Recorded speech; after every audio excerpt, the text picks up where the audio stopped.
नमस्कार दोस्तों, cast classes की हरियाणा जीके सीरीज में मैं चंद्रहास एक बार फिर से आप सभी का हार्दिक स्वागत करता हूं। हरियाणा जीके सीरीज में आज का जो हमारा टॉपिक है वो बड़ा इंटरेस्टिंग टॉपिक है और आज हम बात करेंगे पानीपत डिस्ट्रिक्ट की, जो पाणिनि ऋषि के नाम पर बसाया गया है। पाणिनि ऋषि के नाम पर बसाया गया जो शहर है पानीपत है, और पानीपत से संबंधित जितने भी क्वेश्चन एग्जाम से संबंधित क्वेश्चन बनते हैं सभी क्वेश्चनों का डिस्कस इस वीडियो के अंदर करने वाले हैं। आशा करते हैं कि पिछले जो डिस्ट्रिक्ट करवाए हैं और हरियाणा जीके से संबंधित जो भी वीडियो करवाई है और आगे जो करवाएंगे वो आपको बेहतरीन तरीके से पसंद आई होगी। और यदि आपको सभी वीडियो पसंद आती है तो आप अपने सभी दोस्तों के पास में इस वीडियो को ज्यादा से ज्यादा सेंड करें। आइए शुरुआत करते हैं पानीपत की। आप अपनी पुस्तक के अंदर, आप भी अपनी बुक के अंदर हेडिंग डाल लीजिए पानीपत। देखिए हेडिंग डाल लेते हैं पानीपत। पानीपत का डिस्कशन करें तो सबसे पहले क्वेश्चन ये बनता है कि पानीपत जो है ये किसके नाम पर बसाया गया शहर है।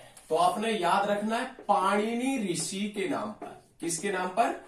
पाणिनि ऋषि के नाम पर बसाया गया शहर। पाणिनि ऋषि के नाम पर बसाया गया शहर है कौन सा? पानीपत। पानीपत के पुराने नाम के पॉइंट की बात करें तो याद रखिएगा पानप्रस्थ पानीपत का पुराना नाम है, ये महाभारत कालीन नाम है। पानीपत का पुराना नाम पानप्रस्थ, पाणिनि ऋषि के नाम पर बसाया गया शहर है कौन सा? पानीपत। बहुत अच्छे तरीके से ये सभी पॉइंट आपके बैक टू बैक क्लियर होने चाहिए।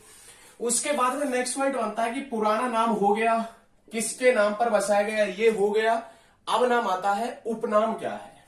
पानीपत के यदि उपनाम के संबंधित बात करें तो बुनकरों की नगरी या बुनकरों का शहर या बुनकर नगरी। बुनकरों का शहर या बुनकर नगरी के नाम से किसे जानते हैं? पानीपत को जानते हैं। इस चीज से आप भली भांति वाकिफ है, आपने ये चीजें पहले पढ़ी हुई है। तो याद रखिएगा ये सभी पॉइंट आपको बहुत अच्छे तरीके से क्लियर होने चाहिए, कोई भी पॉइंट आपका छूटने नहीं देंगे। अब आता है इंटरेस्टिंग टॉपिक। क्वेश्चन ये बनता है कि जो ये पानीपत है ये पानीपत बना कब था? तो पानीपत बना था 1 नवंबर 1989 के अंदर। आपको मालूम होगा कि 1 नवंबर 1989 के अंदर हरियाणा के 4 डिस्ट्रिक्ट बने थे। उन 4 डिस्ट्रिक्टों में से एक डिस्ट्रिक्ट हुआ करता था पानीपत। याद रखिएगा यमुनानगर, पानीपत, कैथल और रेवाड़ी बने थे। कब बने थे? तो आप याद रखिएगा 1 नवंबर 1989 को बने थे। 1 नवंबर 1989 को पानीपत बना। ये पानीपत 1 नवंबर 1989 को कौन से डिस्ट्रिक्ट से अलग होकर बनाया गया? तो आप याद रखिएगा करनाल से अलग होकर बनाया गया। 1 नवंबर 1989 को जब पानीपत बना था तो ये पानीपत कौन से डिस्ट्रिक्ट से अलग होकर, कौन से जिले से अलग होकर बना था? तो आपने याद रखना कौन से जिले से अलग होकर बना? करनाल से अलग होकर बना था।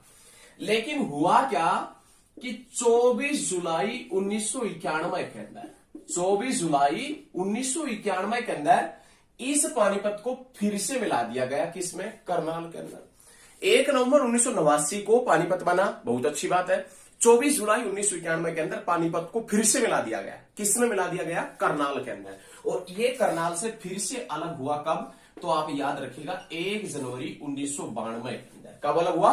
1 जनवरी 1992 के अंदर फिर से पानीपत बनाया गया। हरियाणा का एकमात्र डिस्ट्रिक्ट, ये क्वेश्चन नहीं पूछता है और पूछेगा तो आपसे बता दिए, सभी पॉइंट नोट कर लीजिए। हरियाणा का एकमात्र जिला, देखिए समझने की कोशिश कीजिए।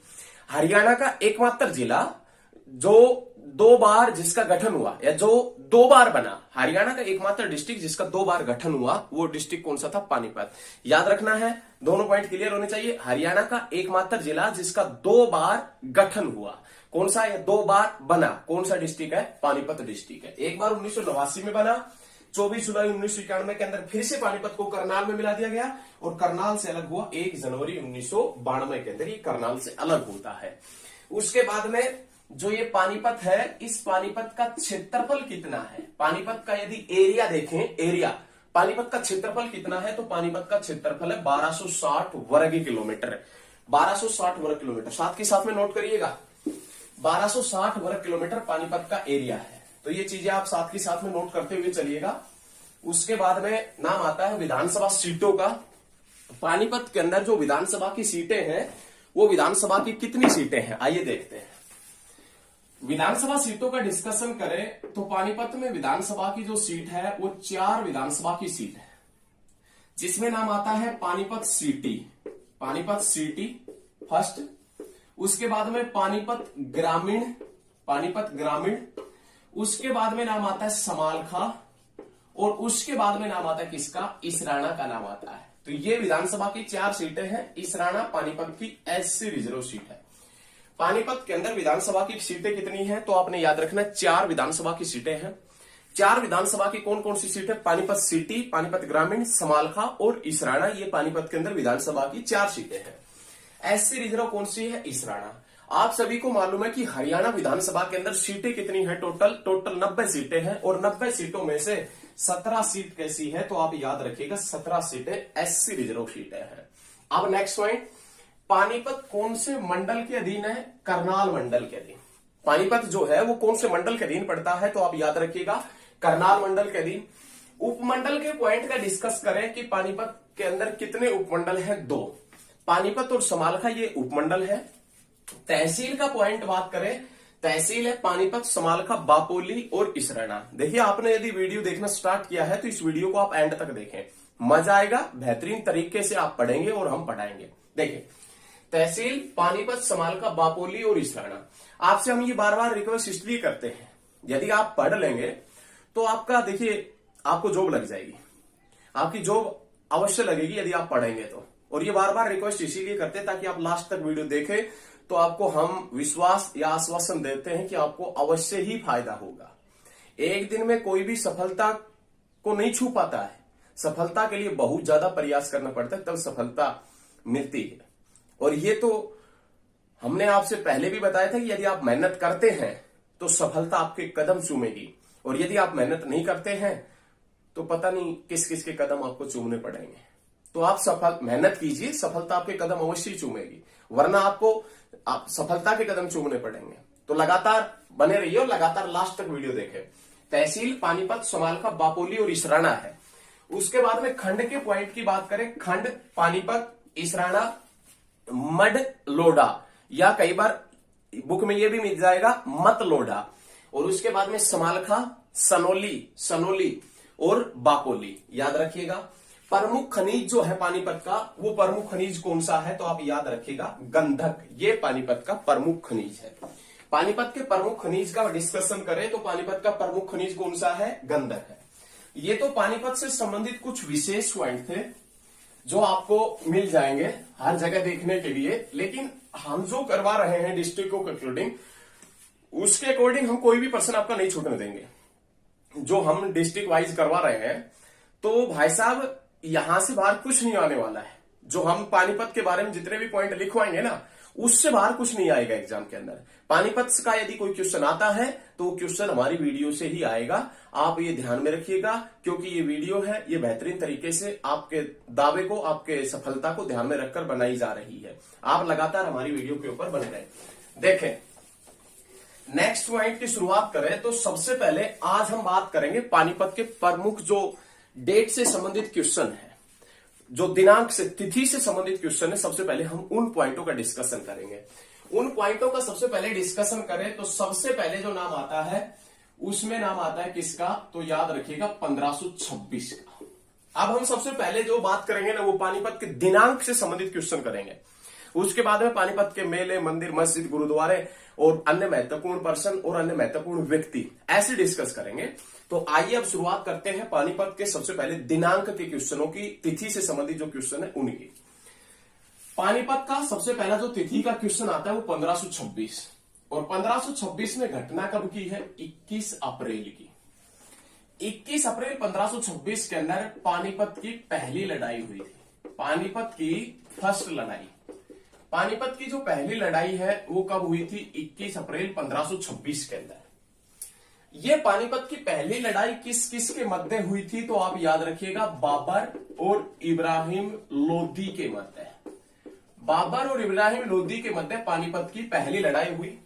आप सभी को मालूम है ये चीज, तो एक बार फिर से हम बता देते हैं कि आप ये डेट प्रॉपर तरीके से याद रखिएगा, आपको बहुत फायदा होगा। पानीपत की पहली लड़ाई हुई 21 अप्रैल 1526 में। पानीपत की फर्स्ट लड़ाई बाबर और किसके मध्य हुई थी, इब्राहिम लोदी के मध्य हुई थी।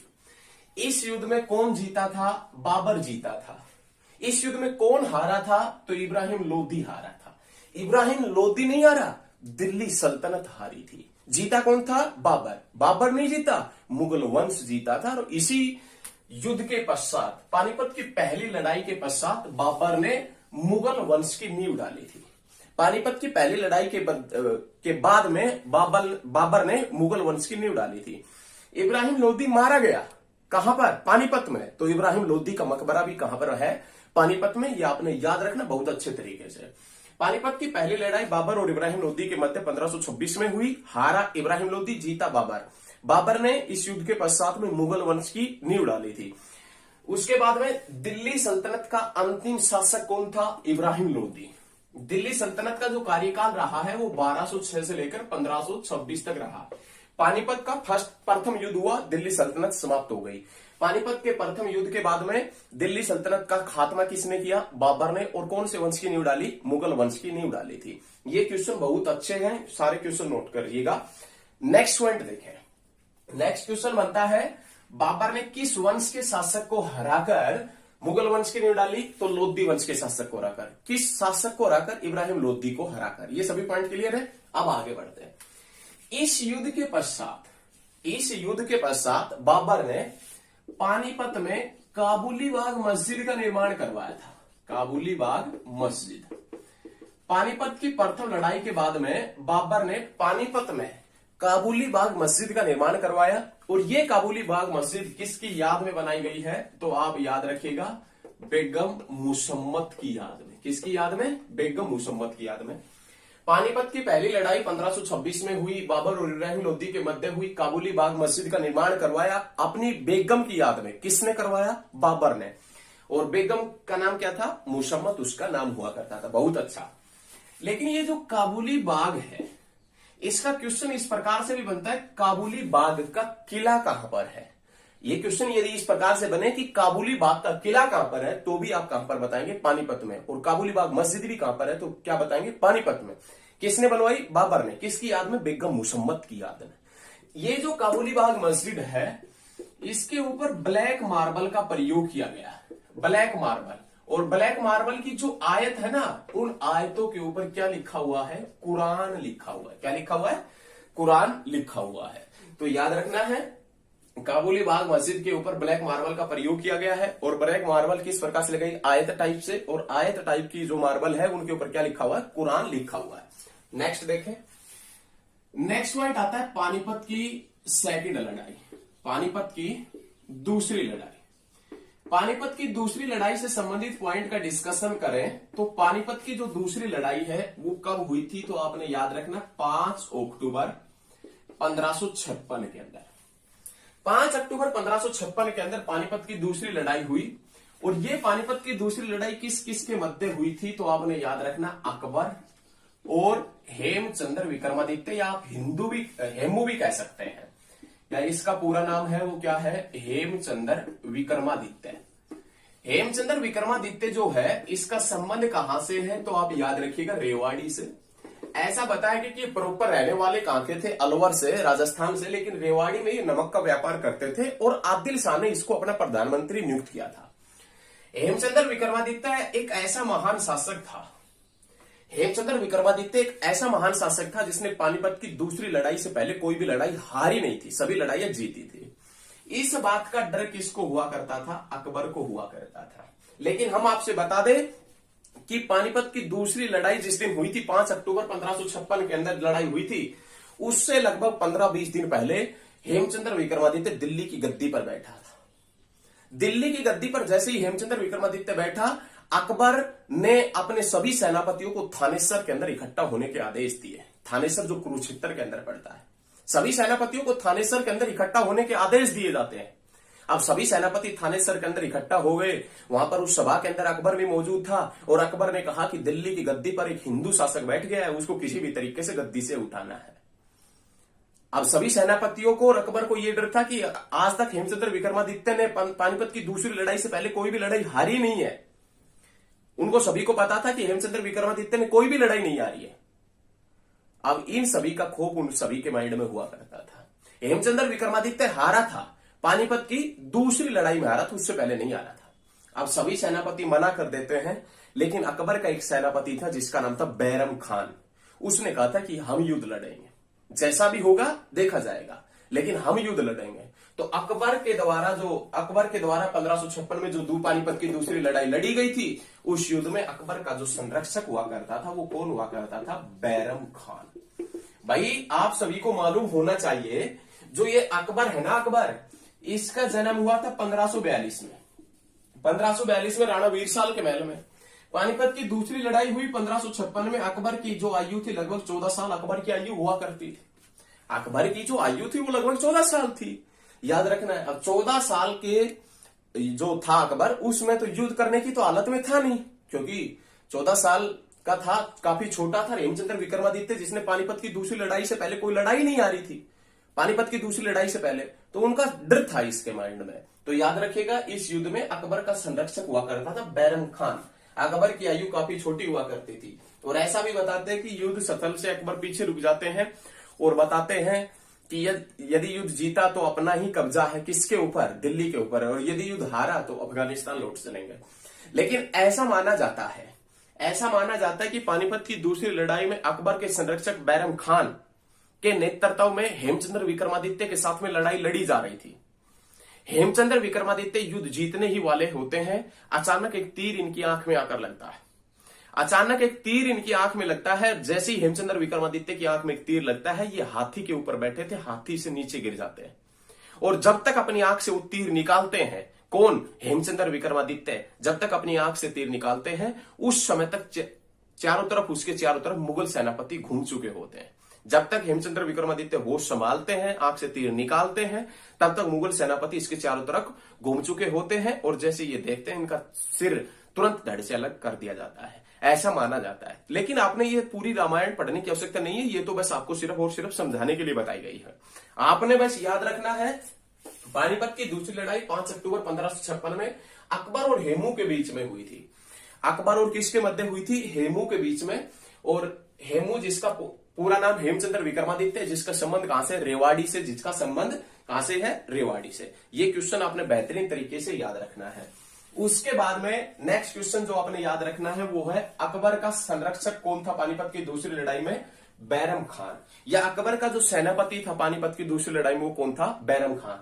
इस युद्ध में जीता कौन? अकबर। और हारा कौन? हेमचंद्र विक्रमादित्य हारा था। सभी पॉइंट क्लियर है ना? देखिए, ये पॉइंट आपको क्लियर होना चाहिए कि हेमचंद्र विक्रमादित्य पानीपत की दूसरी लड़ाई से पहले हारा नहीं था, कभी भी नहीं हारा था हेमचंद्र विक्रमादित्य पानीपत की दूसरी लड़ाई से पहले। देखें, रेवाड़ी में नमक का व्यापार करता था, ये भी सभी को क्लियर है, सभी ने पढ़ रखा है, और नहीं पढ़ा है तो अब पढ़ लिया, 2-3 बार बता चुके हैं। नेक्स्ट देखें, नेक्स्ट जो डेट का क्वेश्चन आता है वो क्वेश्चन आता है 1756 और 57 का। 1756 और 57 के अंदर हरियाणा के ऊपर, संपूर्ण हरियाणा के ऊपर किसका अधिकार हो गया था? मराठों का अधिकार हो गया था। याद रखिएगा, 1756-57 में संपूर्ण हरियाणा के ऊपर किसका अधिकार हो गया था? मराठों का अधिकार हो गया था। और उसके बाद में नाम आता है 14 जनवरी 1761। 14 जनवरी 1761 वह दिन था जब पानीपत की तीसरी लड़ाई लड़ी गई थी, थर्ड लड़ाई। पानीपत की जो तीसरी लड़ाई है वो 14 जनवरी 1761 में। और किस किसके मध्य लड़ी गई थी? तो आप याद रखिएगा, मराठों और किसके मध्य? अहमद शाह अब्दाली के मध्य। अहमद शाह अब्दाली के मध्य ये लड़ाई लड़ी गई थी। मराठों और किसके मध्य लड़ी गई थी? अहमद शाह अब्दाली के मध्य। इस युद्ध में हारे कौन थे? मराठे। और जीता कौन था? अहमद शाह अब्दाली जीता था। बहुत अच्छे तरीके से आपने ये याद रखना है। पानीपत की तीसरी लड़ाई, 14 जनवरी 1761 में पानीपत की तीसरी लड़ाई मराठों और अहमद शाह अब्दाली के मध्य हुई थी। लेकिन इससे पहले मराठों ने संपूर्ण हरियाणा के ऊपर अधिकार कर लिया था 1756 और 57 में। अहमद शाह अब्दाली के साथ में मराठों का संघर्ष पानीपत में नहीं हुआ, पानीपत से पहले फरीदाबाद के अंदर भी हो चुका था। यह भी आपने याद रखना है। दूसरा पॉइंट आपने बैक टू बैक ये याद रखना है कि जो पानीपत की तीसरी लड़ाई है मराठों और अहमद शाह अब्दाली के मध्य हुई। इस युद्ध में जीते कौन थे? अहमद शाह अब्दाली। और हारे कौन थे? मराठे। लेकिन पानीपत की तीसरी लड़ाई में मराठों का सेनापति कौन था? मराठों का जो सेनापति था वो था सदाशिवराव भाऊ। ये पानीपत की तीसरी लड़ाई में मराठों का सेनापति था, सदाशिवराव भाऊ। और पानीपत की तीसरी लड़ाई में मराठों का तोपची कौन था? तो पानीपत की तीसरी लड़ाई में मराठों का जो तोपची हुआ करता था वो हुआ करता था इब्राहिम खान गारदी। पानीपत की तीसरी लड़ाई में मराठों का तोपची इब्राहिम खान गारदी और पानीपत की तीसरी लड़ाई मराठों का सेनापति सदाशिवराव भाऊ हुआ करता था। ये पानीपत की 3 लड़ाइयां हैं जो प्रसिद्ध लड़ाइयां हमने पढ़ी। लेकिन इसी से संबंधित एक क्वेश्चन और बता देते हैं। जो आपने नाम सुना होगा काला अंब पर्यटन स्थल, काला अंब पर्यटन स्थल, काला अंब पर्यटन स्थल है, इसका संबंध 1761 से ही है, याद रखना है। काला अंब जो पर्यटन स्थल है इसका संबंध पानीपत की तीसरी लड़ाई से ही है। पानीपत की तीसरी लड़ाई से संबंध है किसका? काला अंब का। तो ये चीजें आपने याद रखनी। काला अंब नामक पर्यटन स्थल पानीपत के अंदर पड़ता है और पानीपत में काला अंब नामक पर्यटन स्थल का संबंध किससे है? तो आप याद रखेगा तीसरी लड़ाई से। ऐसा माना जाता है कि पानीपत की तीसरी लड़ाई जहां पर लड़ी गई थी वहां पर एक आम का पेड़ था और वो पानीपत की तीसरी लड़ाई में इतना रक्तपात हुआ था, इतना खून बहाया गया था कि वो जो आम का पेड़ था वो आम का पेड़ कैसा पड़ गया था? काला आम। उसी जगह के ऊपर काला अंब नामक पर्यटन स्थल बना दिया गया और उसी जगह के ऊपर वर्तमान में वार हीरोज मेमोरियल पार्क है। वार हीरोज मेमोरियल पार्क है पानीपत के अंदर। तीनों पॉइंट आपको बहुत अच्छे तरीके से क्लियर होने चाहिए। पानीपत की पहली लड़ाई 1526 में किस किस के मध्य हुई थी? पानीपत की पहली लड़ाई तो आप याद रखिएगा, पानीपत की पहली लड़ाई बाबर और इब्राहिम लोदी के मध्य हुई थी। पानीपत की दूसरी लड़ाई, पानीपत की जो दूसरी लड़ाई है अकबर और हेमचंद्र विक्रमादित्य के मध्य हुई थी। जीता कौन था? अकबर।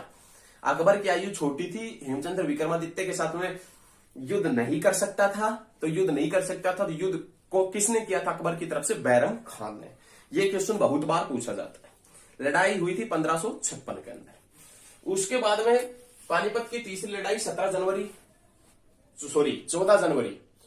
जनवरी मकर संक्रांति याद रखना आपने।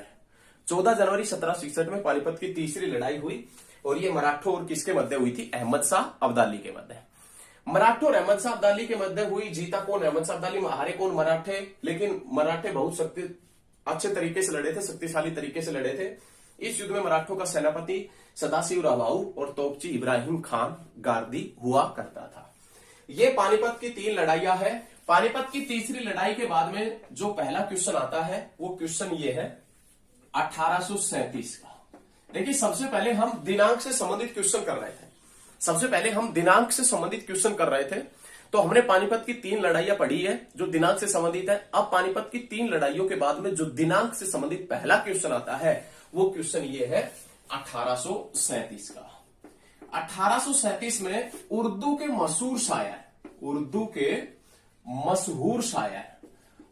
मशहूर शायर हुआ करते थे पानीपत से और जिनका नाम क्या हुआ करता था? अल्ताफ हुसैन हाली। अल्ताफ हुसैन हाली का जन्म होता है 1837 में। उर्दू के मशहूर शायर अल्ताफ हुसैन हाली का जन्म हुआ पानीपत में। कब हुआ? 1837 के अंदर। 1837 में अल्ताफ हुसैन हाली का जन्म हुआ। कहां पर हुआ? पानीपत के अंदर। कहां पर हुआ? पानीपत के अंदर।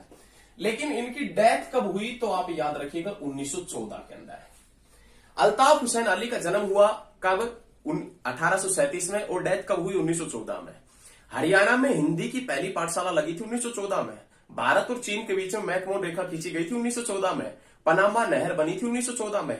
अल्ताफ हुसैन अली का जन्म हुआ, अल्ताफ हुसैन अली की डेथ हुई थी 1914 में। और याद रखिएगा हरित क्रांति के जनक विश्व में कौन माने जाते हैं? नॉर्मनी बोरलॉग। उस नॉर्मनी बोरलॉग का जन्म हुआ था 1914 के अंदर। याद रखिएगा अमेरिका के अंदर हुआ था नॉर्मनी बोरलॉग का जन्म। आपने बस ये याद रखना है उर्दू के मशहूर शायर अल्ताफ हुसैन हाली का जन्म हुआ 1837 में और मृत्यु कब हुई? 1914 में। कहां पर? पानीपत में। उर्दू साहित्य का सर्वोच्च पुरस्कार आपसे पूछे कि जो उर्दू साहित्य है इस उर्दू साहित्य का सर्वोच्च पुरस्कार कौन सा है? उर्दू साहित्य का सर्वोच्च पुरस्कार जिसका नाम है हाली पुरस्कार। कौन सा है? हाली पुरस्कार। ये उर्दू साहित्य का सर्वोच्च पुरस्कार है और ये हाली पुरस्कार किसकी याद में दिया जाता है? तो आपने याद रखना अल्ताफ हुसैन हाली की याद में ही दिया जाता है। अल्ताफ हुसैन हाली की याद में उर्दू साहित्य का सर्वोच्च पुरस्कार दिया जाता है जिसका नाम है हाली पुरस्कार। तो ये याद रखना है अल्ताफ हुसैन हाली का जन्म हुआ 1837 में और डेथ कब हुई तो आप याद रखिएगा, डेथ हुई 1914 के अंदर इनकी डेथ होती है। उसके बाद में जो नेक्स्ट क्वेश्चन आता है डेट का, वो नाम आता है 1857 की क्रांति का। 1857 की क्रांति से पानीपत से किसने नेतृत्व किया था? पानीपत से तो याद रखना है कलंदर मस्जिद के इमाम ने, कलंदर मस्जिद के इमाम ने। 1857 की क्रांति में आपसे क्वेश्चन पूछेगा कि 1857 की क्रांति में पानीपत से किसने नेतृत्व किया, तो पानीपत से 1857 की क्रांति में किसने नेतृत्व किया था? कलंदर मस्जिद के इमाम ने। कलंदर मस्जिद के इमाम के नेतृत्व में 1857 की क्रांति में पानीपत से नेतृत्व किया गया, क्रांतिकारियों द्वारा नेतृत्व किया गया और कलंदर मस्जिद के इमाम और क्रांतिकारियों ने मिलकर जीटी रोड के ऊपर कब्जा कर लिया। कि कौन से रोड के ऊपर? ग्रांड ट्रक रोड के ऊपर, जीटी रोड के ऊपर कब्जा कर लिया।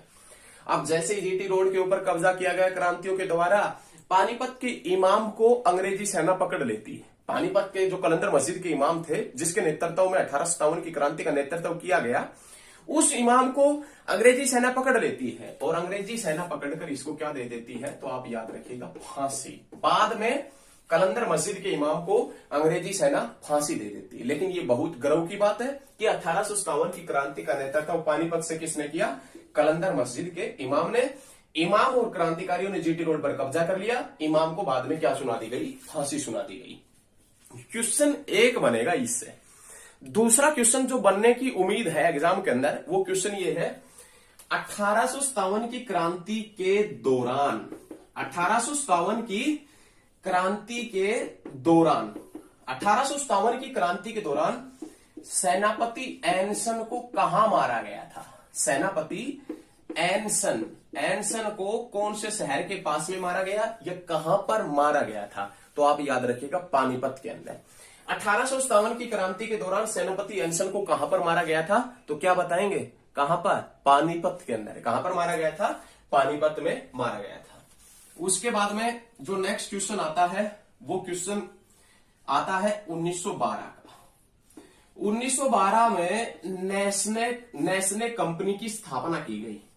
नेस्ले जो कंपनी है इसकी स्थापना की गई और कहां पर की गई? समालखा पानीपत के अंदर की गई।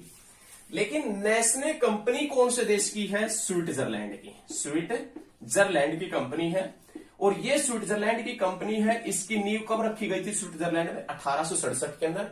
लेकिन इस नेस्ले कंपनी की नींव भारत के अंदर रखी गई 1912 में और हरियाणा के अंदर कहां पर रखी गई? समालखा पानीपत के अंदर। 1912 का क्वेश्चन है।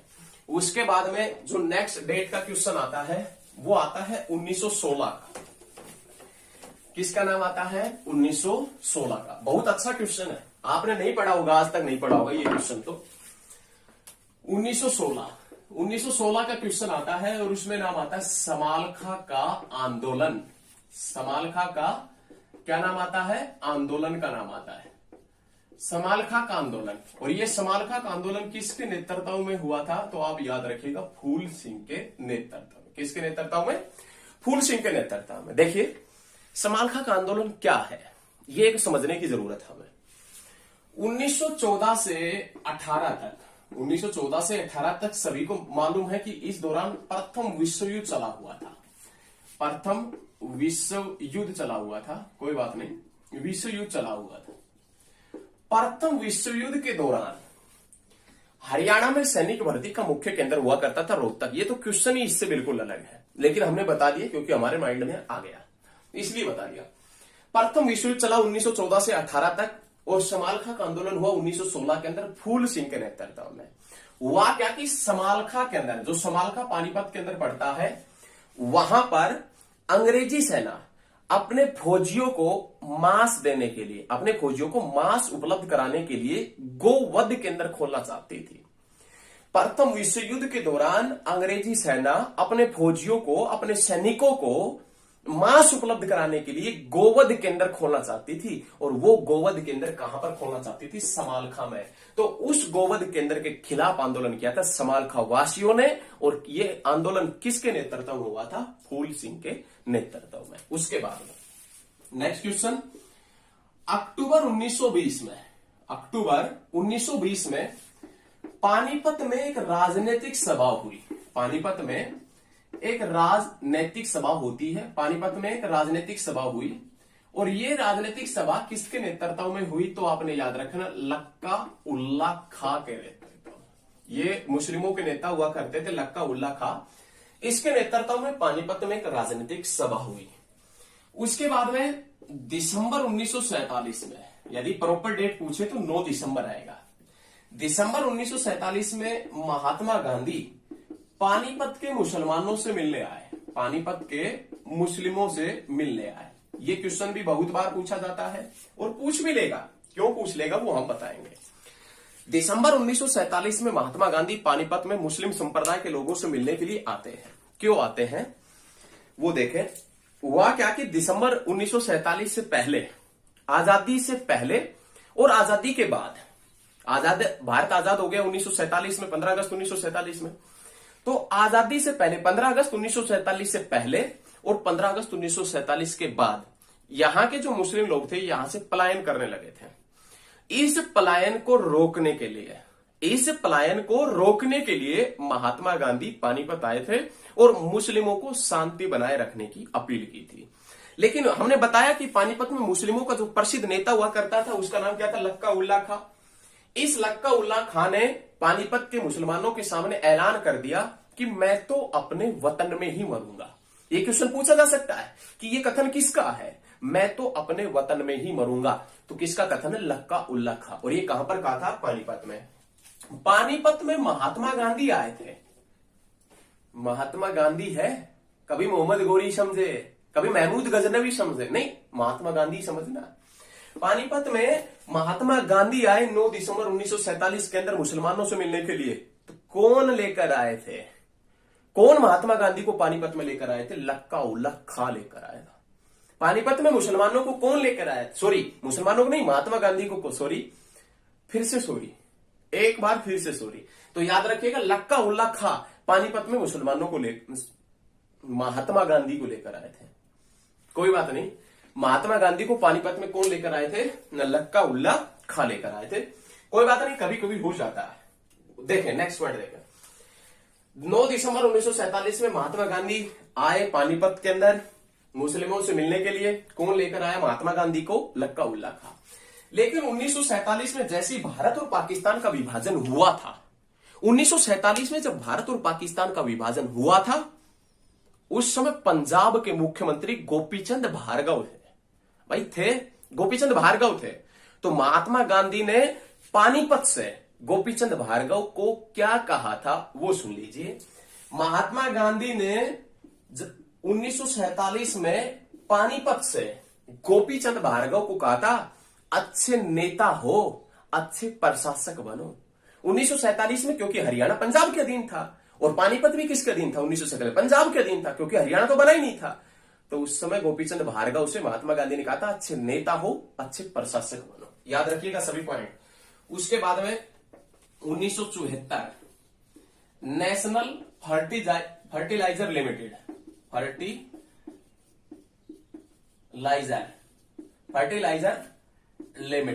नेशनल फर्टिलाइजर लिमिटेड कंपनी की स्थापना होती है। कहां पर? पानीपत में। कब? 1974 में। और यहां पर क्या बनता है? यूरिया खाद वगैरह बनता है। यूरिया खाद और एक किसान खाद है, कोई बात नहीं, वो खाद बनता है। कहां पर? पानीपत में। नेशनल फर्टिलाइजर लिमिटेड जो कंपनी है वो पानीपत में है। और पानीपत में कब बनी थी? 1974 के अंदर बनी थी। बहुत अच्छा पॉइंट है, नोट कीजिए।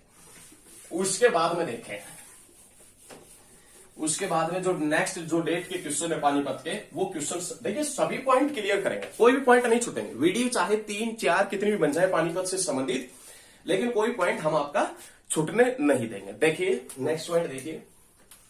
नेक्स्ट क्वेश्चन आता है 1979 का, 1979, 1979 में पानीपत विद्युत उत्पादन संयंत्र बना था। पानीपत विद्युत उत्पादन संयंत्र। पानीपत विद्युत उत्पादन जो संयंत्र है, तापीय विद्युत उत्पादन संयंत्र, ये कौन से गांव में है? आसन गांव में। आसन, पानीपत का आसन गांव है, वहां पर पानीपत तापीय विद्युत उत्पादन संयंत्र है, जो कब बना था? 1979 के अंदर। और ये पानीपत तापीय विद्युत उत्पादन संयंत्र जिसकी क्षमता कितनी है? उत्पादन क्षमता, जिसकी उत्पादन क्षमता 1367.80 मेगावाट। 1367.80 मेगावाट, जिसकी उत्पादन क्षमता है। उत्पादन क्षमता कितनी? 1367.80 मेगावाट इसकी उत्पादन क्षमता है। नेक्स्ट जो डेट का क्वेश्चन आता है वो भी 1979 का आता है। 1979 के अंदर ही पानीपत में सकाई लार्क पर्यटन स्थल बनाया गया था। सकाई लार्क पर्यटन स्थल, ये सकाई लार्क पर्यटन स्थल जो पानीपत के अंदर है, सकाई लार्क पर्यटन स्थल जो पानीपत के अंदर है, ये पर्यटन स्थल कहां पर पड़ता है? तो याद रखिएगा आसखेरा के अंदर। आसखेरा पानीपत के अंदर कहां पर पड़ता है? आसखेरा। आसखेरा पानीपत में सकाई लार्क पर्यटन स्थल 1979 के अंदर बना। कहां पर? पानीपत में। और कहां पर पड़ता है? आसखेरा पानीपत में। उसके बाद में नाम आता है 1980। 1980 के अंदर बाहुली तेल शोधन कारखाना। बाहुली तेल शोधन कारखाना। बाहुली तेल शोधन जो कारखाना है, बाहुली तेल शोधन कारखाना कहां पर पड़ता है? पानीपत में। और कब बना था? 1980 के अंदर। और कौन सी कंपनी का है? तो आप याद रखिएगा इंडियन ऑयल का है। कौन सी कंपनी का है? Indian oil. बाहुली तेल शोधन कारखाना बना कब? 1980 के अंदर। उसके बाद में नेक्स्ट क्वेश्चन 1994 का। 1994 के अंदर पानीपत में आध्यात्मिक संग्रहालय बना था। पानीपत के अंदर जो आध्यात्मिक संग्रहालय है, ये पानीपत के अंदर आध्यात्मिक संग्रहालय कब बना था? 1994 में। उसके बाद में नेक्स्ट क्वेश्चन आता है 2000 का। पानीपत के अंदर एक पानीपत के नाम से संग्रहालय बना, पानीपत संग्रहालय। पानीपत संग्रहालय जो बना, ये कब बना? 2000 के अंदर। आध्यात्मिक संग्रहालय पानीपत में बना 1994 के अंदर। महाराज अग्रसेन मेडिकल कॉलेज अग्रोहा हिसार के अंदर बना 1994 के अंदर ही बना था। ये क्वेश्चन आपने याद रखना है। हरियाणा में पंचायती राज अधिनियम पारित हुआ था अप्रैल 1994 के अंदर। क्वेश्चन पूछा गया है, हरियाणा में पंचायती राज अधिनियम कब पारित हुआ? अप्रैल 1994 के अंदर। ये क्वेश्चन एग्जाम में बहुत बार पूछा गया है। आपने दिए होंगे एग्जाम और देखा भी होगा आपने। तो यदि आपको इस प्रकार की वीडियो अच्छी लगती है, यदि आपको इस प्रकार की वीडियो अच्छी लगती है ना, तो इसको ज्यादा से ज्यादा शेयर करते हुए चलिएगा। मजा आएगा पढ़ने में। नहीं मजा आ रहा है ना? संतुष्ट है ना? संतुष्ट है। देखिए पढ़ते रहे। देखिए यदि आपको किसी भी प्रकार का दिक्कत है तो कमेंट में अवश्य लिखें, क्योंकि सभी कमेंट हम देखते हैं, हम उनका रिप्लाई भी करते हैं और जो क्वेश्चन पूछता है उनका भी हम रिप्लाई करते हैं। तो यदि आपको वीडियो में किसी प्रकार का दिक्कत हो तो आप बताएं। किसी प्रकार का दिक्कत है तो आप, किसी प्रकार का डाउट है तो, यदि आपको समझ में नहीं आ रहा है तो सब कुछ बताएं, जो भी किसी। और यदि वीडियो अच्छी लग रही है ना तो अवश्य बताएं कि सर वीडियो ठीक चल रही है। ठीक है, तो आइए देखें नेक्स्ट वर्ड देखें। आध्यात्मिक संग्रहालय 1994 पानीपत संग्रहालय कब बना था? तो आपने याद रखना पानीपत के अंदर जो संग्रहालय बना वो कब बना? 2000 के अंदर। और आध्यात्मिक संग्रहालय 1994। उसके बाद में नाम आता है 29 नवंबर 2013। 29 नवंबर 2013 के अंदर पानीपत में कृत्रिम रबड़ संयंत्र बनाया गया। कृत्रिम रबड़ संयंत्र। और ये कृत्रिम रबड़ संयंत्र जो पानीपत के अंदर है, ये कौन कौन से देश के सहयोग से बनाया गया? जापान व ताइवान की मदद से। कौन कौन से देश के सहयोग से? जापान व ताइवान की मदद से कृत्रिम रबड़ संयंत्र पानीपत। और पानीपत में कौन कौन से देश के सहयोग से? तो आपने याद रखना है जापान और ताइवान की मदद से बनाया गया था। उसके बाद में नेक्स्ट पॉइंट देखें। बहुत अच्छे हैं, कोई भी पॉइंट हम पानीपत का नहीं छूटने देंगे, कोई भी पॉइंट नहीं छूटने देंगे। आप सभी समझदार लोग हैं, पढ़े अच्छे दिन रात तरीके से। देखें उसके बाद में नाम आता है 22 जनवरी 2015। 22 जनवरी 2015 जैसे ही लिखा तुरंत आपके माइंड में आया बेटी बचाओ बेटी पढ़ाओ। बेटी बचाओ और बेटी पढ़ाओ। बेटी बचाओ और बेटी पढ़ाओ अभियान की शुरुआत कहां से हुई थी? पानीपत से। पानीपत से बेटी बचाओ बेटी पढ़ाओ अभियान की शुरुआत कौन से ग्राउंड से हुई थी? तो आपने याद रखना है हुड्डा ग्राउंड से। हुड्डा ग्राउंड से। और किसने की थी? श्री नरेंद्र मोदी ने। किसने की थी? श्री नरेंद्र मोदी ने पानीपत से बेटी बचाओ बेटी पढ़ाओ अभियान की शुरुआत की 22 जनवरी 2015 पानीपत के हुड्डा ग्राउंड से। नेक्स्ट क्वेश्चन, इस बेटी बचाओ बेटी पढ़ाओ अभियान की प्रथम ब्रांड एम्बेसडर, बेटी बचाओ बेटी पढ़ाओ अभियान की प्रथम ब्रांड एम्बेसडर कौन है? तो माधुरी दीक्षित। प्रथम ब्रांड एम्बेसडर कौन? माधुरी दीक्षित। दूसरी कौन? परिणीति चोपड़ा। दूसरी कौन है? परिणीति चोपड़ा। और वर्तमान में जो ब्रांड एम्बेसडर बेटी बचाओ बेटी पढ़ाओ अभियान की वर्तमान ब्रांड एम्बेसडर कौन है? तो आपने याद रखना है साक्षी मलिक। बेटी बचाओ बेटी पढ़ाओ अभियान की वर्तमान में जो ब्रांड एम्बेसडर है साक्षी मलिक। साक्षी मलिक जो रोहतक के मोखरा गांव से संबंधित है, याद रखें। याद रखना है बेटी बचाओ बेटी पढ़ाओ अभियान की शुरुआत पानीपत से हुई। ब्रांड एम्बेसडर तीनों लिख दिए हैं और हुड्डा ग्राउंड श्री नरेंद्र मोदी ने की 22 जनवरी 2015 को। बेटी बचाओ बेटी पढ़ाओ अभियान की शुरुआत हुई पानीपत से। अब बेटियों की संख्या बढ़ भी रही है या नहीं बढ़ रही, इसके लिए पानीपत में लिंगानुपात निगरानी डैशबोर्ड लगाया गया। आपसे पूछेगा कि लिंगानुपात निगरानी डैशबोर्ड, लिंगानुपात निगरानी डैशबोर्ड कहां पर है? तो क्या बताएंगे? पानीपत के अंदर। और आज की वीडियो का जो लास्ट क्वेश्चन है, पानीपत का जो डेट का क्वेश्चन है, लास्ट डेट का क्वेश्चन है, सॉरी, पानीपत का जो लास्ट डेट का क्वेश्चन है वो क्वेश्चन क्या है कि हरियाणा का पहला वस्त्र व अनाज बैंक, हरियाणा का पहला वस्त्र व अनाज बैंक, हरियाणा का पहला वस्त्र व अनाज बैंक कहां खोला गया? पानीपत में। पानीपत के कौन से गांव में खोला गया? सनोली में। और कब खोला गया? 2016 के अंदर। हरियाणा का पहला वस्त्र व अनाज बैंक पानीपत के गांव सनोली में खोला गया 2016 के अंदर। लेकिन आपसे ये पूछ ले कौन से मंदिर से इसकी शुरुआत हुई, तो याद रखिएगा सनोली में एक मंदिर पड़ता है जिसका नाम है रघुनाथ धाम मंदिर। रघुनाथ धाम मंदिर परिसर के अंदर हरियाणा का पहला वस्त्र व अनाज बैंक खोला गया था। तो ये पानीपत के डेट के क्वेश्चन थे। पानीपत के मंदिरों के पॉइंट की बात करें तो सबसे पहले नाम आता है देवी मंदिर। देवी मंदिर कहां पर पड़ता है? तो आप याद रखिएगा पानीपत के अंदर। और जो सेकंड इंपॉर्टेंट मंदिर पड़ता है वो पड़ता है देवी तालाब का शिव मंदिर। देवी मंदिर और देवी तालाब का शिव मंदिर, देवी मंदिर और देवी तालाब का जो शिव मंदिर है ये कहां पर पड़ता है? तो आप याद रखिएगा पानीपत के अंदर। देवी तालाब का जो शिव मंदिर है, देखिए इसके नाम से ही वर्णन हो रहा है, इसके नाम से इस मंदिर का वर्णन मिल रहा है। ये मंदिर कौन से देवता को समर्पित है? तो भगवान शिव को समर्पित है। लेकिन ये मंदिर किसने बनवाया था? तो आपने याद रखना है मराठा सरदार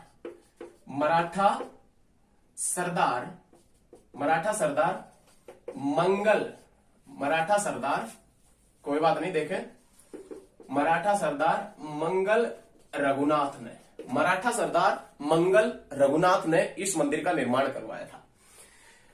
पानीपत के अंदर एक मंदिर पड़ता है देवी तालाब का शिव मंदिर, और इस मंदिर का निर्माण किसने करवाया था? मराठा सरदार मंगल रघुनाथ ने। ये पानीपत के प्रसिद्ध 2 मंदिर हैं। उसके बाद में नाम आता है माता का मेला है, ये पानीपत में कहां पर लगता है? तो याद रखिएगा बाहुली में। कौन से माह में लगता है? तो आप याद रखिएगा चैत्र माह में। पानीपत के बाहुली के अंदर एक मेला लगता है जिसका नाम है माता का मेला। इस माता के मेले में चैत्र माह में यदि कोई छोटे बच्चे जिनके चेचक और खसरा की शिकायत है, चेचक और छोटे बच्चों को चेचक या खसरा है बच्चों को, तो बाहुली के अंदर माता का मेला लगता है चैत्र माह में। यहां पर माता के मेले में आने के बाद चेचक और खसरे की बीमारी दूर हो जाती है बच्चों की, याद रखिएगा। उसके बाद में नाम आता है पाथरी माता का मेला। पाथरी माता के मेले का डिस्कशन करें तो पाथरी माता का मेला कहां पर लगता है? तो आप याद रखिएगा पाथरी के अंदर। पाथरी माता का जो मेला है ये पाथरी के अंदर लगता है। कौन कौन से माह में लगता है? चैत्र व आषाढ़ माह में। चैत्र व आषाढ़ माह में लगता है। चैत्र व आषाढ़ माह में जो भी बुधवार आएगा, चैत्र व आषाढ़ माह में जो भी बुधवार आएगा, प्रत्येक बुधवार को मेला लगेगा। किसका? पाथरी माता का मेला लगता है। कौन से गांव में? पाथरी में। उसके बाद में नाम आता है शिवरात्रि का मेला। शिवरात्रि का मेला। ये शिवरात्रि का जो मेला है ये कहां पर लगता है, तो आपने याद रखना है शिवरात्रि का मेला है ये भादड़ में लगता है। भादड़ शिवरात्रि का मेला है, भादड़ पानीपत में लगता है। और उसके बाद में कलंदर शाह का मेला, कलंदर शाह का मेला या कलंदर शाह की मजार का मेला, कलंदर शाह का मेला, ये मेला भी कहां पर लगता है, तो आपने याद रखना है पानीपत के अंदर। ये पानीपत डिस्ट्रिक्ट के 4 प्रसिद्ध मेले हैं, जिसमें सबसे पहले नाम आता है माता का मेला बाहुली के अंदर, पाथरी माता का मेला पाथरी के अंदर चैत्र व आषाढ़ माह में लगता है, और शिवरात्रि का मेला भादड़ में, कलंदर शाह का मेला, ये मेला भी कब लगता है, कहां पर लगता है, पानीपत के अंदर। मेलों के बाद में सबसे पहले नाम आता है गुरुद्वारा, और गुरुद्वारों की बात करें तो यहां पर पड़ता पहली पातशाही गुरुद्वारा। पहली पातशाही जो गुरुद्वारा है, फर्स्ट पातशाही गुरुद्वारा है, ये कहां पर पड़ता है, पानीपत में, पानीपत के अंदर। लेकिन हमने आपसे पिछली वीडियो के अंदर बताया था कि तीसरी, छठी, 9वीं, 10वीं पातशाही, तीसरी, छठी, 9वीं, 10वीं पातशाही जो गुरुद्वारे हैं वो कहां पर पड़ते हैं, कुरुक्षेत्र के अंदर। बाहोली स्थान पड़ता है कहां पर, पानीपत में। और बाहोली साहिब गुरुद्वारा, बाहोली साहिब गुरुद्वारा पड़ता है, ये कहां पर पड़ता है, तो याद रखिएगा रोहतक, सॉरी कुरुक्षेत्र के अंदर। कहां पर पड़ता है, कुरुक्षेत्र के अंदर पड़ता है। तो ये सभी पॉइंट नोट कर लीजिए आप, बहुत अच्छे पॉइंट है। और एक बैक टू बैक सभी वीडियो आपको मिल रही है, और वीडियो यदि अच्छी लगती है तो आप अपने सभी दोस्तों के पास में शेयर करते रहें। देखिए कंपटीशन में मजा तभी आता है जब आपको सामने वाला कोई टक्कर देने वाला हो, तभी मजा आएगा। और आपको तो मजा आ ही रहा होगा लगातार पढ़ने। उसके बाद में बू अली कलंदर की दरगाह, बू अली कलंदर, बू अली कलंदर की दरगाह। भाई बू अली कलंदर की दरगाह है, ये कहां पर पड़ती है, तो आप याद रखिएगा पानीपत के अंदर। बू अली कलंदर है, ये दरगाह कहां पर पड़ती है, पानीपत में। जो अली कलंदर है ये कौन से संप्रदाय से संबंधित है, तो आप याद रखिएगा चिश्ती संप्रदाय से। लेकिन आपसे ये पूछे कि हरियाणा में चिश्ती संप्रदाय की नींव किसने डाली थी, आपसे पूछ भी ले एग्जामिनर कि हरियाणा में चिश्ती संप्रदाय की नींव किसने डाली थी, तो हरियाणा में चिश्ती संप्रदाय की नींव डाली थी शेख फरीद ने। हरियाणा में चिश्ती संप्रदाय की जो नींव डाली थी वो किसने डाली थी, शेख फरीद ने हरियाणा में चिश्ती संप्रदाय की नींव डाली थी। और चिश्ती संप्रदाय से संबंधित हुआ करते थे बू अली कलंदर, और इस बू अली कलंदर की दरगाह कहां पर पड़ती है, पानीपत में। ऐसा माना जाता है, ऐसा माना जाता है, कैसा माना जाता है, ऐसा माना जाता है कि अजमेर शरीफ में, अजमेर में ख्वाजा की दरगाह पर जो भी कोई जाता है अपनी मनोकामना लेकर, अजमेर में ख्वाजा की दरगाह पर जो भी कोई जाता है अपनी मनोकामना लेकर, तब तक उसकी मनोकामना पूर्ण नहीं होती, तब तक वह अजमेर से आकर बू अली कलंदर की दरगाह पर नहीं आ जाता है। कहने का मतलब यदि कोई अजमेर शरीफ जाता है ख्वाजा की दरगाह के ऊपर, तो बू अली कलंदर की दरगाह पर आना ही पड़ेगा, तभी उसकी मनोकामना पूर्ण होगी। और बू अली कलंदर की दरगाह है ये भैया कहां पर है, पानीपत के अंदर। उसके बाद में रोशन अली का मकबरा, रोशन अली का मकबरा कहां पर पड़ता है, पानीपत में। गोस अली का मकबरा, गोस अली का मकबरा कहां पर पड़ता है, पानीपत में। काबुली बाग मस्जिद, काबुली बाग मस्जिद कहां पर है, पानीपत में। जामा मस्जिद, पानीपत की प्रसिद्ध जामा मस्जिद मुख्य नगर के गेट के ऊपर ही बनी हुई है, मुख्य नगर है पानीपत, उसके गेट के ऊपर ही बनी जामा मस्जिद पानीपत के अंदर। और उसके बाद में इब्राहिम लोदी का मकबरा, इब्राहिम लोदी का मकबरा कहां पर है, तो आप याद रखिएगा पानीपत के अंदर। रोशन अली का मकबरा, गोस अली का मकबरा, काबुली बाग मस्जिद, जामा मस्जिद, इब्राहिम लोदी का मकबरा। ये वही इब्राहिम लोदी जो पानीपत की पहली लड़ाई में हारे थे और मारे गए थे। और इनका मकबरा कहां पर, इनका मकबरा कहां पर बनवा दिया गया, तो आप याद रखिएगा पानीपत के अंदर इनका मकबरा बनवा दिया गया। कहां पर, पानीपत के अंदर। बहुत अच्छा। अब हम बात करेंगे पानीपत के प्रसिद्ध पर्यटन स्थलों की, टूरिज्म प्लेस है पानीपत के उनके। पानीपत के पर्यटन स्थलों के पॉइंट की बात करें तो सबसे पहले नाम आता है स्काई लार्क पर्यटन स्थल। स्काई लार्क जो पर्यटन स्थल है ये कब बना था? 1974 में आसखेरा गांव के अंदर है, आसखेरा के अंदर पड़ता है। उसके बाद ब्लू जे पर्यटन स्थल समालखा पानीपत के अंदर, समालखा पानीपत के अंदर। ब्लू बर्ड पर्यटन स्थल हिसार, ब्लैक बर्ड हांसी और ब्लू जे पर्यटन स्थल समालखा। लेकिन काला तितर प्रजनन केंद्र कुरुक्षेत्र और काला तितर पर्यटन स्थल सिरसा।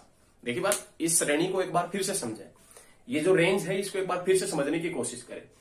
ब्लू जे पर्यटन स्थल Samalkha, blue bird Hisar, black bird पर्यटन स्थल हांसी, काला तितर पर्यटन स्थल सिरसा अबूशहर वन्य जीव अभ्यारण्य के अंदर और काला तितर प्रजनन के अंदर कुरुक्षेत्र के अंदर पड़ता है।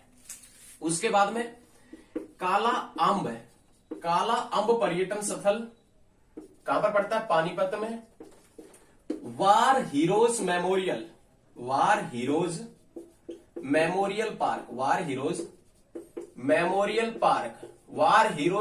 पार्क कहां पर पड़ता है? तो आपने याद रखना, वार हीरोज मेमोरियल पार्क पड़ता है पानीपत में। उसके बाद में नाम आता है पानीपत से एक रोड गुजरता है जिसका नाम है जीटी रोड। इस जीटी रोड को पहले किस नाम से जाना जाता था? NH1 के नाम से, और अब किस नाम से जाना जाता है? NH44 के नाम से। ये जो ग्रांड ट्रक रोड है इसका निर्माण किसने करवाया था? शेरशाह सूरी ने। हालांकि कई बुकों में आपको यह भी मिल जाएगा कि इसका पुनर्निर्माण शेरशाह सूरी ने करवाया था, यह बना मौर्य वंश के शासनकाल के दौरान था। ग्रांड ट्रक रोड जो पानीपत से गुजरता है, इस ग्रांड ट्रक रोड के ऊपर शेरशाह सूरी ने कोस मीनारें बनवाई थी। क्या बनवाई थी? कोस मीनारें। कहने का मतलब एक कोस के ऊपर एक मीनार टाइप बनवाई थी, जो यात्रियों के ठहरने के लिए स्थान टाइप बनवाया था कि यदि कोई भी यात्री गुजर रहा है तो उसको पता भी लग जाए कितनी दूरी पर आ चुका और वो ठहर भी सके उस स्थान के ऊपर। तो इस प्रकार से शेरशाह सूरी ने ग्रांड ट्रक रोड के ऊपर कोस मीनारें बनवाई थी। अब ग्रांड ट्रक रोड NH1 या NH44 हरियाणा से भी गुजरता है, तो कोस मीनारें हरियाणा के अंदर भी होगी, और हरियाणा में सर्वाधिक कोस मीनारें पानीपत डिस्ट्रिक्ट के अंदर है। हरियाणा में जो सर्वाधिक कोस मीनारें हैं पानीपत के अंदर, और पानीपत के अंदर कितनी कोस मीनारें हैं? तो आप याद रखिएगा 88 कोस मीनारें हैं। पानीपत के अंदर कितनी कोस मीनारें हैं? 88। लेकिन एक क्वेश्चन ये बनता है, क्वेश्चन ये बनता है कि हरियाणा में कोस मीनारों को किस नाम से जाना जाता है? कोहांड के नाम से। बहुत ज्यादा इंपॉर्टेंट क्वेश्चन है। हरियाणा में कोस मीनारों को किस नाम से जानते हैं या किस नाम से जाना जाता है? तो आपने याद रखना है, हरियाणा में कोस मीनारों को कोहांड के नाम से। भाई याद रखें, हरियाणा में कोस मीनारों को किस नाम से जाना जाता है? कोहांड के नाम से। किस नाम से जाना जाता है? कोहांड के नाम से जाना जाता है। बहुत अच्छे तरीके से ये सभी पॉइंट क्लियर होने चाहिए, बहुत अच्छे तरीके से याद रखिएगा। हरियाणा में कोस मीनारों को कोहांड के नाम से जाना जाता है। आगे देखें, नेक्स्ट वर्ड देखते हैं।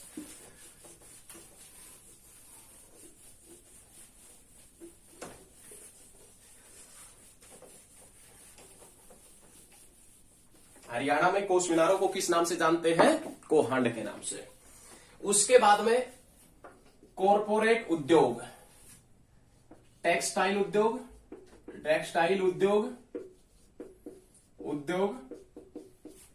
और कॉरपोरेट उद्योग कौन से जिले का प्रसिद्ध है? टेक्सटाइल और कॉरपोरेट उद्योग पानीपत का प्रसिद्ध है। भारतीय थल सेना कहने का मतलब इंडियन आर्मी, भारतीय थल सेना के लिए 75% जो कंबल है, भारतीय थल सेना के लिए 75% जो कंबल है वो कंबल कहां से बनते हैं? पानीपत से। देखिए ये थ्योरी समझने की कोशिश कीजिए। भारतीय थल सेना के लिए 75% कंबल कहां से बनते हैं? पानीपत से।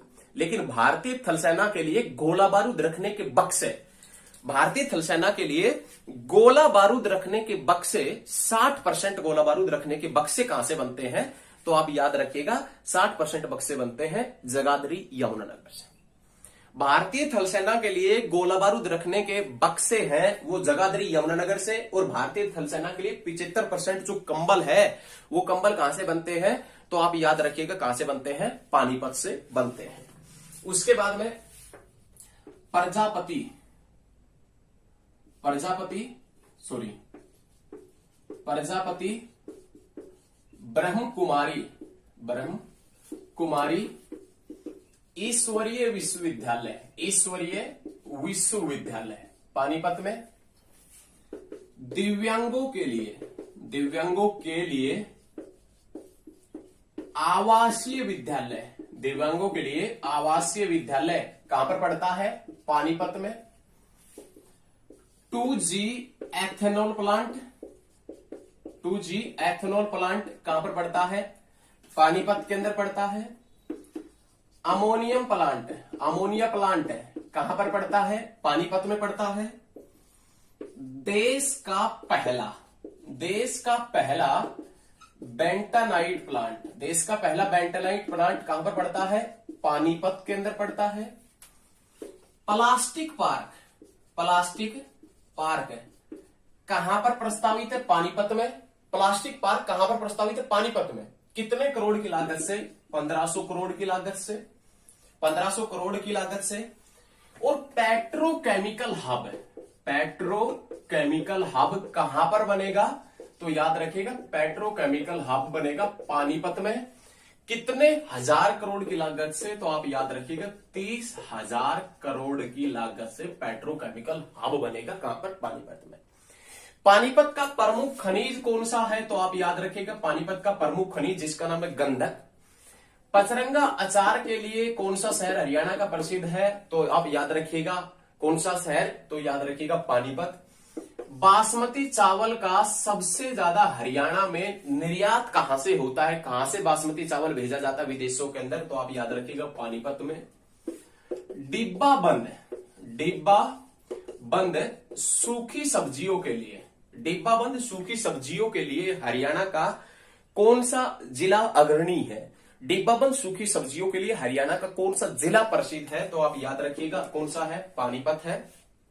उसके बाद में आपने याद रखना है लिंगानुपात निगरानी डैशबोर्ड। लिंगानुपात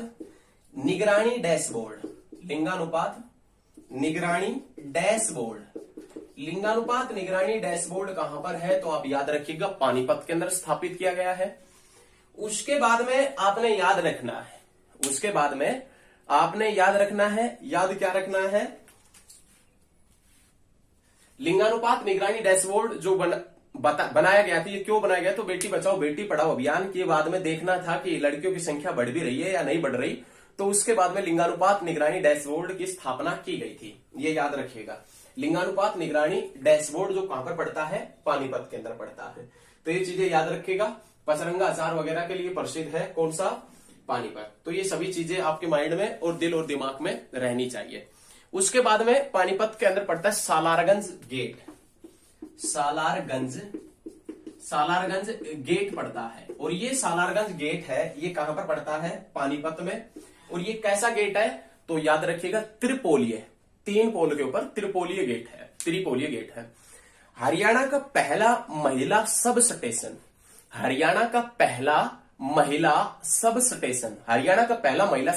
कौन से डिस्ट्रिक्ट में बना? पानीपत डिस्ट्रिक्ट के अंदर हरियाणा का पहला महिला सब स्टेशन बना था। तो ये चीजें याद रखें। उसके बाद में नेक्स्ट पॉइंट देखें। ये सारे पॉइंट आप साथ के साथ में नोट कीजिएगा, साथ के साथ में नोट करते हुए चले। पानीपत के अंदर एक गांव पड़ता है जिसका नाम है नोथला गांव। पानीपत के अंदर एक गांव पड़ता है नोथला, वहां पर ऊर्जा पार्क स्थापित किया गया है। पानीपत के नोथला गांव में, पानीपत के अंदर एक गांव पड़ता है जिसका नाम है नोथला गांव, वहां पर ऊर्जा पार्क स्थापित किया गया है। पानीपत के नोथला के अंदर ऊर्जा पार्क स्थापित किया गया है, याद रखना है। उसके बाद में नाम आता है प्रमुख व्यक्तियों के सबसे पहले बात करें तो उसमें नाम आता है गगन नारंग, जो किससे संबंधित है? तो आप याद रखिएगा निशानेबाजी से संबंधित है। गगन नारंग निशानेबाजी से संबंधित है। उसके बाद में नाम आता है नीरज चोपड़ा भाला फेंक से संबंधित है। जेवलियन थ्रो भाला फेंक, नीरज चोपड़ा जेवलियन थ्रो भाला फेंक से संबंधित है। उसके बाद में जाह्नवी पवार इस जाह्नवी पवार को किस नाम से जानते हैं? तो आप याद रखिएगा, वंडर गर्ल के नाम से। वंडर गर्ल के नाम से जाना जाता है किसको? जाह्नवी पवार को। उसके बाद में नाम आता है मंजीत छिल्लर। मंजीत छिल्लर जो किससे संबंधित है? तो आप याद रखिएगा, कबड्डी से संबंधित है। और उसके बाद में नाम आता है मोहित अहलावत। मोहित अहलावत। मोहित अहलावत ये किससे संबंधित है? तो आप याद रखिएगा, अभिनय से संबंधित है। अभिनय से संबंधित है। और पानीपत का जो लास्ट क्वेश्चन है वो ये है, यक्ष और युधिष्ठिर। यक्ष और युधिष्ठिर का जो वार्तालाप का क्षेत्र रहा है, यक्ष और युधिष्ठिर का जो वार्तालाप का जो क्षेत्र रहा है वो कौन सा है? सिंक गांव पाथरी। सिंक पाथरी। यक्ष युधिष्ठिर का वार्तालाप का क्षेत्र सिंक पाथरी। मोहित अहलावत अभिनय, मंजीत छिल्लर कबड्डी से, जाह्नवी पवार वंडरगर्ल, नीरज चोपड़ा भाला फेंक और गगन नारंग निशानेबाजी से। बेहतरीन खिलाड़ी है गगन नारंग और कौन? नीरज चोपड़ा। तो ये पानीपत डिस्ट्रिक्ट से संबंधित सभी पॉइंट थे। कोई भी पॉइंट लगभग छूटा नहीं है। और यदि आपको इस प्रकार का वीडियो अच्छा लगता है तो इस वीडियो को ज्यादा से ज्यादा अपने दोस्तों के पास में शेयर करें ताकि फायदा उनको भी हो सके। तो लगातार आप हमारे साथ में इसी प्रकार बने रहिए। लगातार हम आपको बेहतरीन बनाने का प्रयास करेंगे और एक टाइम आएगा कि आप बेहतरीन बनेंगे। धन्यवाद। मिलते हैं बहुत जल्द नेक्स्ट क्लास में।